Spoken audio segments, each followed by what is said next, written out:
يا حبيبي Jangan lupa tonton, subscribe, like, and share. حبيبي سلام حبيبي سلام عليك.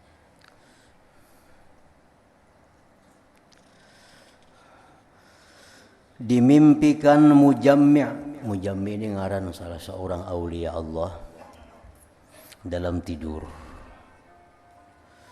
Artinya Mujammi' ini sudah wafat. Nah, sudah wafat, ada orang yang masih hidup bermimpi. Lalu ditanyakan kepadanya, bagaimana kamu melihat urusan ini, urusan itu. Maka Mujammi' menjawab, saya melihat orang-orang yang zuhud di dunia, mereka pergi dengan kebaikan dunia dan akhirat. Ujar Mujammi', aku melihat di akhirat. Aku melihat di akhirat bahwa orang-orang yang zuhud dengan dunia itulah orang-orang yang pergi dengan kesenangan dunia dan akhirat. Artinya orang-orang yang zuhud itu memang orang-orang yang bahagia baik di dunia maupun di akhirat. Itulah yang aku lihat sesudah aku mati, ujar Syekh Mujammi' ini. Nah, dan itu bujur apa? Quran sudah menyampaikan, hadis sudah menyampaikan bahwa kalau hendak nyaman di akhirat mesti bersifat dengan zuhud. Zuhud apa artinya? Artinya kada menomor satukan dunia. Orang yang kada gila dunia itu ya zuhud ngarannya. Ada orang gila dunia, biar sembahyang kada kan yang penting dapat dunia, itu gila dunia ngarannya. Nang halal kan nang haram kan yang penting dapat duit. Nah, ini gila dunia. Kalau zuhud itu orang yang mengambil dunia tapi kadang mengganggu akhiratnya. Dia ambil dunia karena itu bagiannya, tapi kadang melalaikan dia dengan Allah, kadang merusak hubungannya dengan Allah, kadang melanggar hukum Allah. Nah, itu zuhud. Sebaliknya cinta dunia, nah ini orang nang tadi gila dunia itu. Jadi jar Mujammi', aku melihat di sana bahwa orang-orang yang zuhud itulah orang yang membawa kebaikan dunia dan akhirat. Seorang laki-laki dari penduduk negeri Syam berkata kepada Ala bin Ziyad, saya bermimpi melihatmu dalam surga. Saya bermimpi melihatmu dalam tidur seolah-olah kamu berada dalam surga.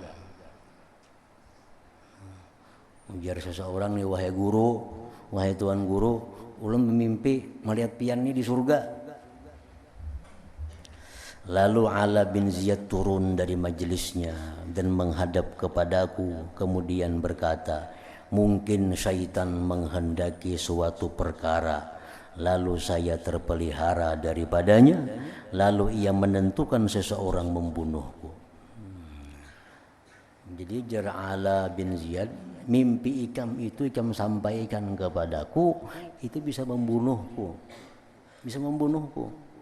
Karena kita kalaunya tertipu dengan ini membahayakan. Orang ada datang lawan kita, nah, tadi aku bermimpi melihat ikam di surga. Nah, kalau kita kada sadar tertipu dengan mimpi orang ini, lalu seolah-olah kita ini merasa bahwa kita ini sudah ahli surga. Lalu kita berbuat macam-macam yang dilarang oleh Allah. Nah, karena sudah banyak yang bermimpi, si fulan mimpi melihat aku ada di surga, si fulan mimpi melihat aku ada di surga. Ini bisa syaitan yang memperdaya seseorang. Nah, jadi ujar Sidin, ini syaitan hendak membunuh aku melalui ikam ini orangnya. Nah, tapi aku terpelihara daripada itu, ujar Sidin. Nah, Muhammad bin Wasi berkata, mimpi itu menggembirakan orang mukmin dan tidak menipunya. Saleh bin Bashir berkata, saya bermimpi bertemu dengan Atha As-Sulami dalam tidur. Lalu saya berkata kepadanya, mudah-mudahan Allah merahmatimu. Sungguh kamu telah lama bersedih di dunia. Atha As-Sulami berkata, ketahuilah demi Allah, dia Allah telah membalas kepadaku yang demikian itu istirahat yang lama dan kesenangan yang kekal.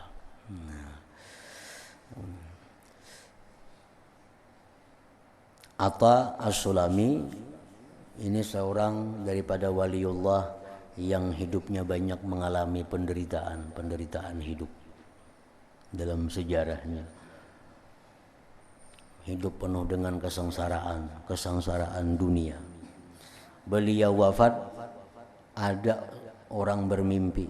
Yang bermimpi ini ngarannya namanya Salih bin Bashir. Bermimpi, wahai Atta, bagaimana keadaan kamu di akhirat itu?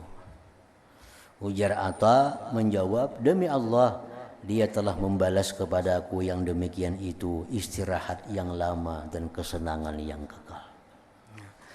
Lalu saya bertanya, ujar si Salih nih kepada Atta dalam mimpi itu, di tingkat yang mana kamu? Di tingkat mana kamu diletakkan oleh Allah? Ditempatkan oleh Allah. Atta As-Sulami menjawab, ma'alladzina an'amallahu alaihim minan nabiyyin was-siddiqin wasyuhada was-salihin wa hasuna ulaika rafiqa. Artinya saya ditempatkan Allah bersama-sama dengan orang-orang yang dianugerahi nikmat oleh Allah, yaitu nabi-nabi, para siddiqin, orang-orang yang mati syahid, dan orang-orang yang saleh, dan mereka itulah teman yang sebaik-baiknya. Nah, ini dalam mimpi.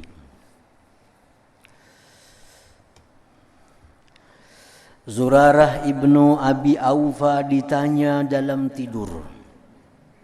Zurarah bin Abi Aufa salah seorang waliullah terkenal di masa itu wafat, meninggal dunia. Muridnya ada bermimpi dalam tidurnya bertemu dengan gurunya Zurarah ini. Lalu ujar muridnya, apakah amal yang paling afdal menurutmu? Kan orang mati ini tahu dah di sananya. Oh, ini yang paling bermanfaat di kubur, ini yang paling bagus di akhirat. Kalau sudah mati tahu bujur. Semua amalan itu bermanfaat kepada kita. Semua ibadah ini bermanfaat kepada kita. Cuma ada ibadah-ibadah tertentu yang lebih bermanfaat. Yang ini untuk dikubur lebih bermanfaat. Yang ini untuk di padang mahsyar lebih bermanfaat. Yang ini untuk di Siratal Mustaqim lebih bermanfaat. Macam kita misal membaca Yasin.